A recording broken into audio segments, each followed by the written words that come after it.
year after. And Dad decided when he was 70 years old he ought to take us down to Honduras and show us what roughing it's like. And it was rough. It was quite a trip. So, it started off,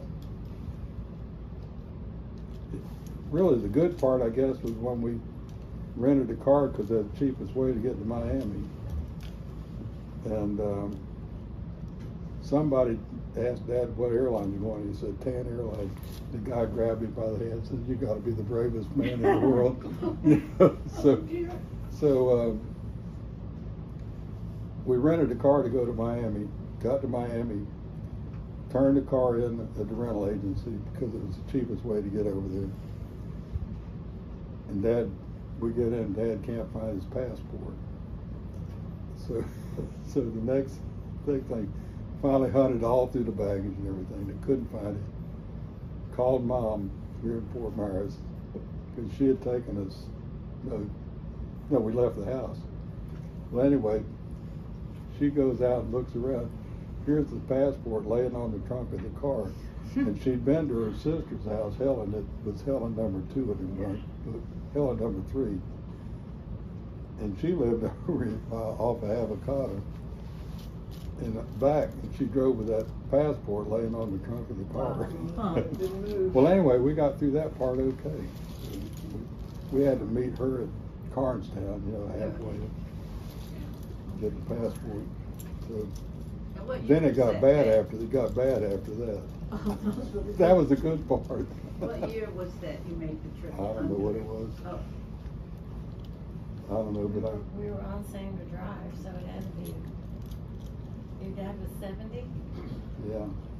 So 77? 77 or something like that. Somewhere around there. Anyway, yeah, we ended up in, we got down,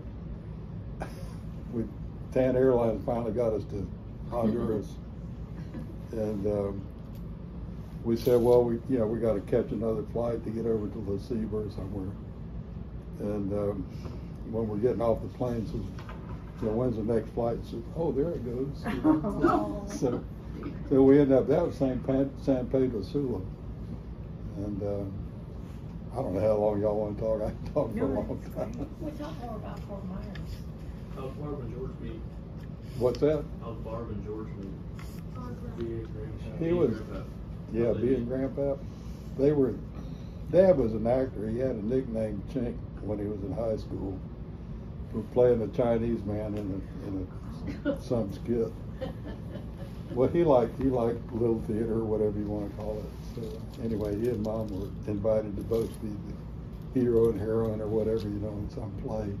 And that's where they actually met. So anyway, they did well. Total opposites. Dad was outdoors and Mom was culture. So they got along great. You said something about Twin Palm and the groves. It was an orange grove. That actually was John Morgan Dean's grove. Was it? When did you move in there? Twin Palm. They never moved in. They just owned the grove for a while. They just owned the grove for a while? Yeah, for a while. Was there a house there still? There was a cottage. It was near the river. Somebody told me it was a graveyard down there just past the Goddess Love sign. Oh, no, on the river side? On the riverside, On the riverside was a grove, and then where Christoph's is, I think that was where the foreman or whatever lived. Okay. But that was the first 1904 home of John Morgan Dean. He built it in that grove, Twin Palm Grove. Really? Yeah. Okay. Sold it to Davis. Yeah, my grandfather had a good bit of money when he first got here. But Mr. Pavis said that he was driving with his dad when he was a kid, and there were the water rose and these coffins came up. So Joanne Miller looked it up, and there is reference to it in the news press. So it's, there was a cemetery there, a graveyard. Yeah, it had to be family. Close to the highway. Probably family. Yeah, and I just passed that on the left was the potato farm. Yes. Go ahead, Sue. I just had an interesting story. involving your mother and my mother that I think the group might really enjoy. My mother was in high school with Patsy.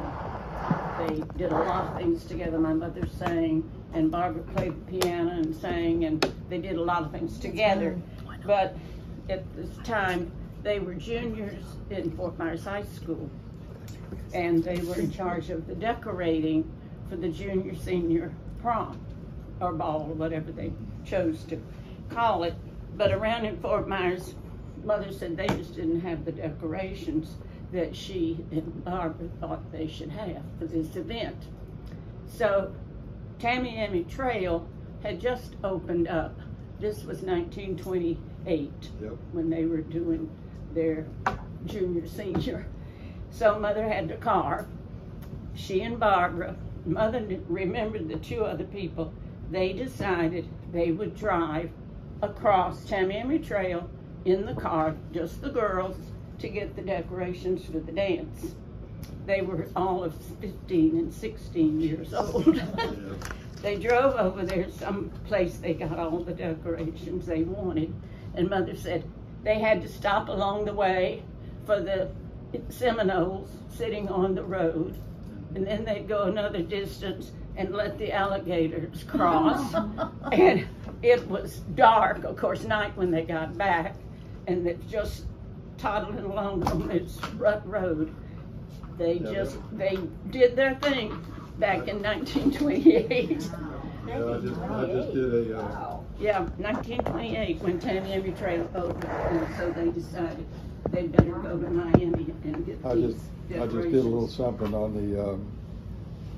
the interstate when we got it built, and I referred to the 1928 opening of this, but it was related to Rotary.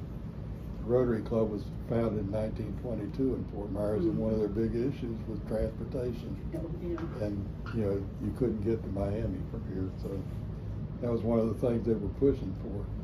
Then later on, we had a program at Rotary in 1985, I believe it was. No, 1975.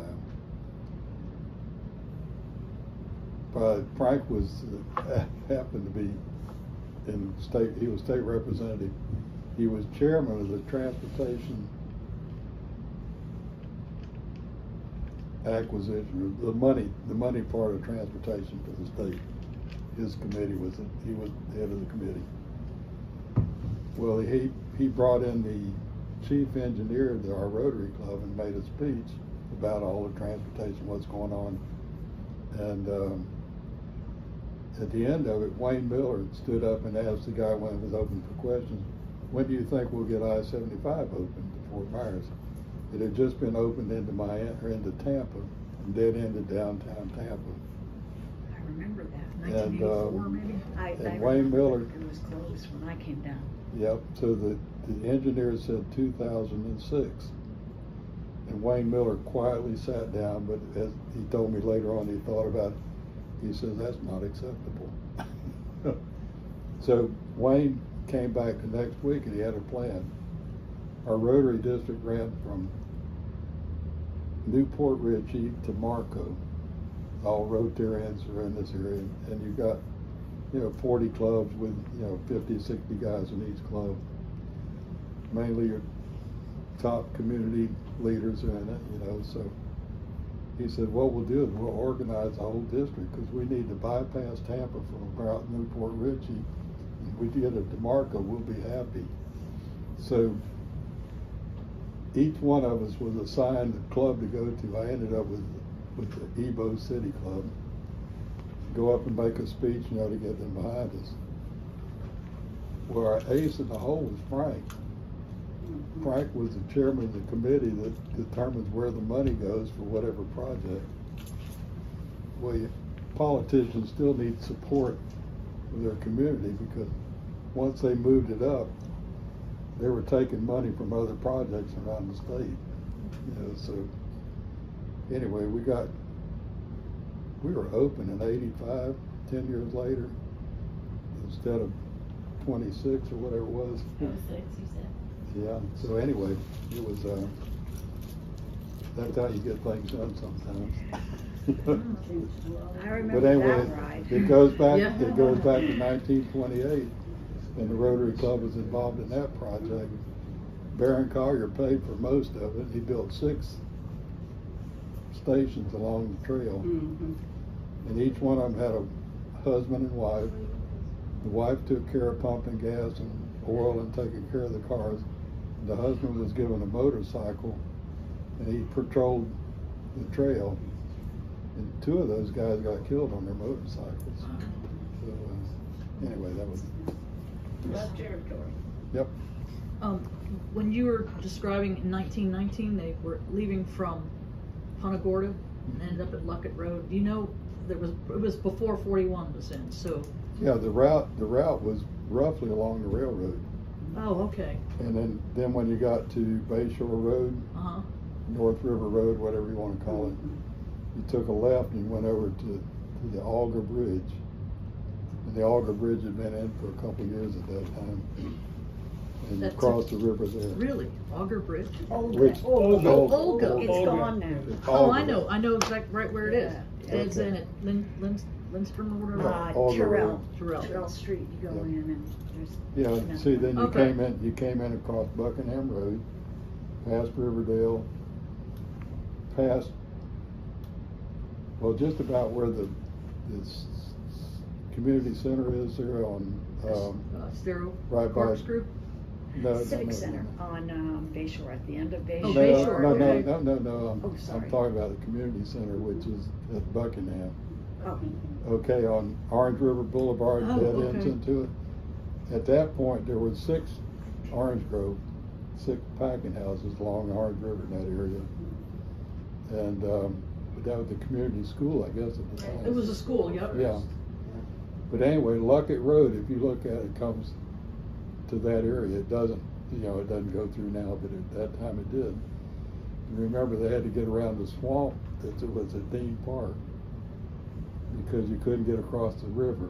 So you had to get across the Orange River up at the hot headwaters and then cut down and go around that swamp at Dean Park. So Luckett Road was your entrance. That was before Orange River Boulevard or Peace Road or Yep. any of those. Yep. Wow. it's called Swamp Something Bay. that I read down here is when your mom Area. or your family lived on Coconut. Yep. At Mom that did. time, it was Phillips. Right.